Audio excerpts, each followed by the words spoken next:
Delano, you wrote an excellent column today about that played off of the Whatever podcast. This podcast is taking off. Guy sits around and does interviews. It seems he does interviews with women. This particular one, he's got this group of maybe 8 women sitting around, and he's asking them to explain what is a woman, and look, 7 of them. And then I want you to talk about the column you wrote. So what, I guess my question is, you said that they're both women, right? So what is a woman? A woman is anyone who wants to identify as one. A cat is a cat because they are a cat. That's not like... I feel like... This isn't a gotcha. It's just a genuine question. What like is a woman? Hold on. Hold on. Go ahead. I didn't have anything to say yet. But what is a woman? A person. No, but what is the definition of what is a woman? I don't know. I'm confused now. I understand what your argument is. If I come out and I say a woman is someone who was born biologically a woman, I understand that that's where you're coming from. And I agree everyone is entitled to their own opinion. But I personally, as an individual, respect trans people. I respect trans women. So I'm not going to come on here and invalidate them by saying that. I understand completely where you're coming from. But just from my personal preference, I don't feel comfortable doing that. Answering the question. Okay. Hey, that's okay. What about you? I'm just not really interested in having this conversation about trans people anymore because you seem very clearly committed to misunderstanding. Yeah. Well, I am trying to understand. I'm just trying to get people's perspective. So what is a woman? I'm gonna say what she said. I don't feel comfortable. Like, this is... I just feel like that's like not... I don't know. I feel like there's a better question that could be asked in this situation. We all respect the trans community enough and like invalidating that, like telling they believe that they are a woman or they're a man, transgender, whatever, and invalidating that is not, that's not our position. It's not our place to say what they can and can't be. Allie, what is a woman? Well, a woman is an adult human female. It's the same thing like a man is an adult human male. XX chromosomes, that means you're a woman. There are people that are born intersex. They're an incredible minority. And, you know, men are humans who have XY chromosomes. Hilarious content, but I think he's also reflecting the reality of a lot of young people. They've turned this into a hot button controversial question that you're better off not answering. If Ketanji Brown Jackson, if Supreme Court Justice can't answer it, why should we expect, you know, some women at a nightclub or wherever they're headed, why would we expect them to answer the question? But go ahead, unpack your column. So Jason, my column has a fairly simple premise, and that's that the women of today, the women and girls in America today, the global West, more generally speaking, should look to a famous activist from our past, a fictional activist, but famous nonetheless, to marshal the courage to respond to the trans cult. And that person is not just an activist, he's a father. But he's not Bill Cosby, right? He's not Ward Cleaver. He's the infamous Al Bundy, the founder and president of No Man, the North American, North American, what was the first M? It was North American Men Against Amazonian Masterhood. I think that's what it was. Yes. Which was an organization that Al Bundy founded with some of his guys in the Chicago neighborhood to fight back against the feminists who they felt were ruining their lives. And I talked about how No Man came out actually on a fictional Jerry Springer show, but it was actually Jerry Springer, that was called The Masculine Feminist. And they tied him up and they issued a set of demands. And what I'm saying is today's women and girls need a similar organization. They need, because they have to build the courage within themselves to fight back against the men who are telling them what it means to be a real woman. So I propose that they should start an organization called NoFam, the North American Females Against Alternative Manhood, I think is how I put it. And again, I'm playing play on words, so on and so forth. But this clip shows that there is a crisis. And as I said in my piece, the male feminists, whether in Al Bundy's fictional time or in our time today, they're completely gone. These guys are powerless. They're not going to say anything to upset women. Again, you know the types. They're all over TV. They're definitely in sports media, right? They would never upset the apple cart for a number of different reasons. What I'm most concerned about is the women and the girls who spent a lifetime being encouraged by their mothers and fathers to speak up for yourself. Don't let people push you around. Don't let people take advantage of you.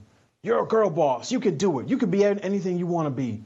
And then as soon as another group of dudes, right, the impossible women, as I like to call them, show up and they say, no, actually, womanhood is whatever I say it is. It's a vibe, according to Macy Gray, or, you know, it's a feeling, it's a thought. Then these women look just like the women on the Whatever podcast, which is they're silent, they're afraid, their thinking is jumbled, which means that their words are going to be garbled, and they're unwilling to define what they have been their entire lives. And actually, I coined a social condition that I call pre-traumatic stress disorder, which is the feeling of complete fear that comes over a person when they think about saying something and anticipate the reaction to their words. And that's the thing that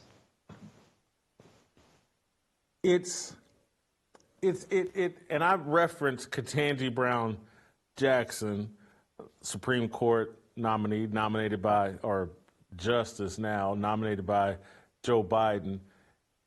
Here's Joe Biden. Marriage and puberty blockers. Let's play the clips back to back. Joe Biden talking. Transgender kids is a really harder thing. What's going on in Florida is, as my mother would say, close to sinful. I mean, it's just terrible what they're doing. It's not like, you know, a kid wakes up one morning and says, you know, I decided I want to become a man, or I want to become a woman, or I want to change. I mean, what are they thinking about here? They're human beings. They love, they have feelings, they have inclinations that are, I mean, it just, to me, is, I don't know, it's cruel. And the way we do it is we make sure we pass legislation like we passed on same-sex marriage. You mess with that, you're breaking the law, and you're going to be held accountable. You codified support for same-sex marriage and interracial marriages like ours.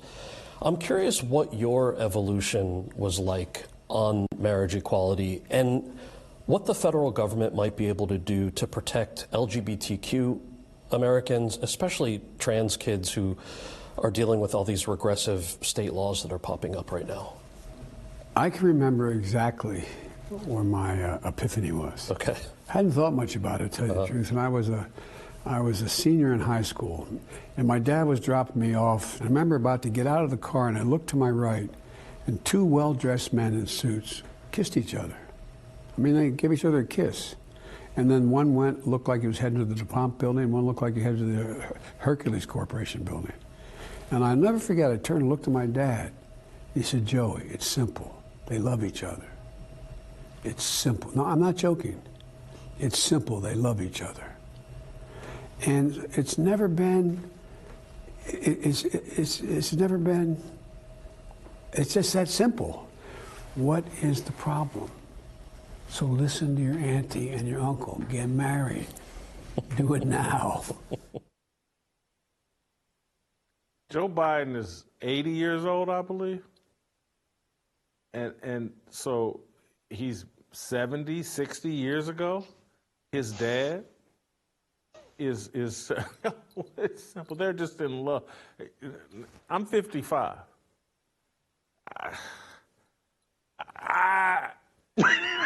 This guy's so comfortable lying, and we've moved into such a crazy world and a crazy time.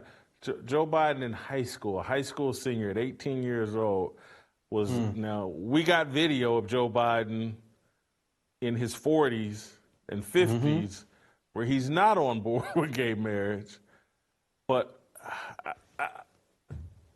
I just, can we get, is there any train back to sanity on these issues? Or, I mean, when the president, people on the Supreme Court are endorsing this type of logic, is there a pathway back?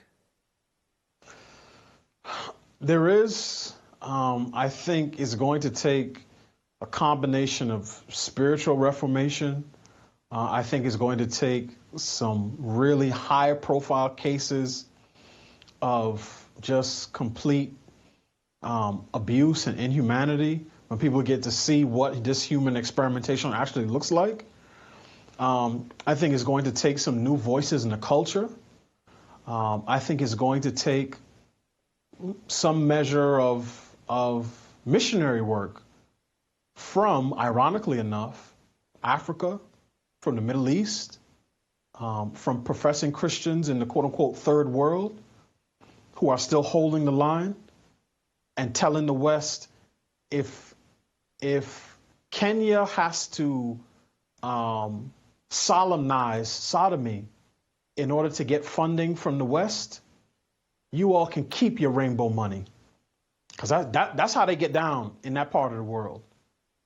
So I think in some ways, the people who were colonized, right, and introduced to Christianity 400 or 500 years ago are going to be the ones to reintroduce the West to Christianity today.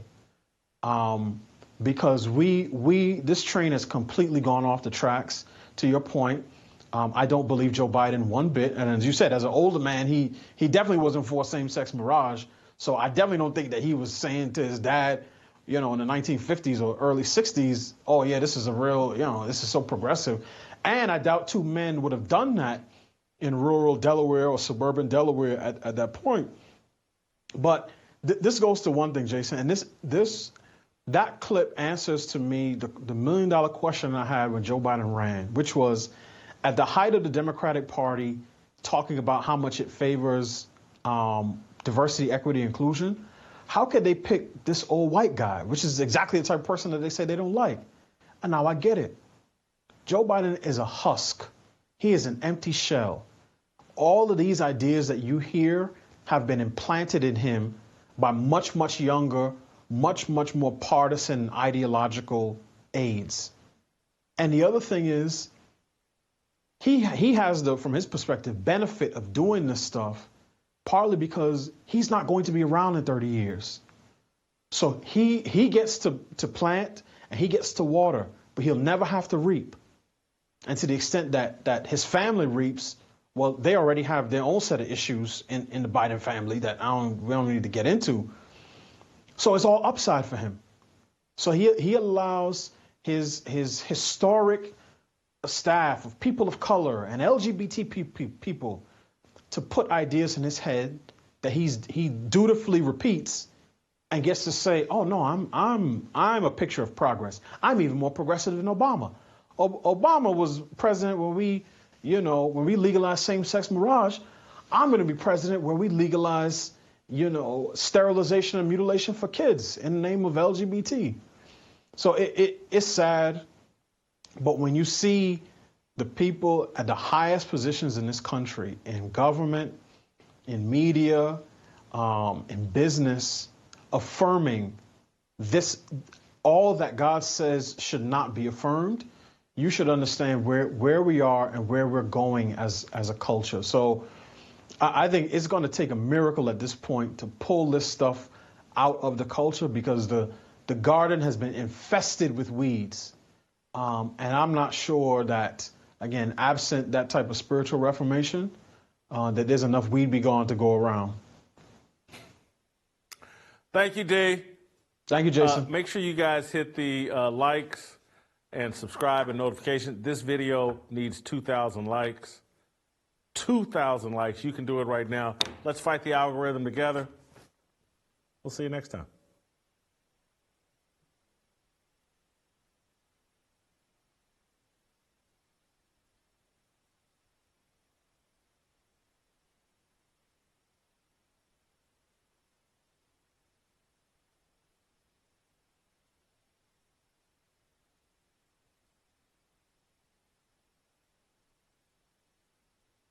you, Jason. Make sure you guys hit the likes and subscribe and notification. This video needs 2,000 likes. 2,000 likes. You can do it right now. Let's fight the algorithm together. We'll see you next time.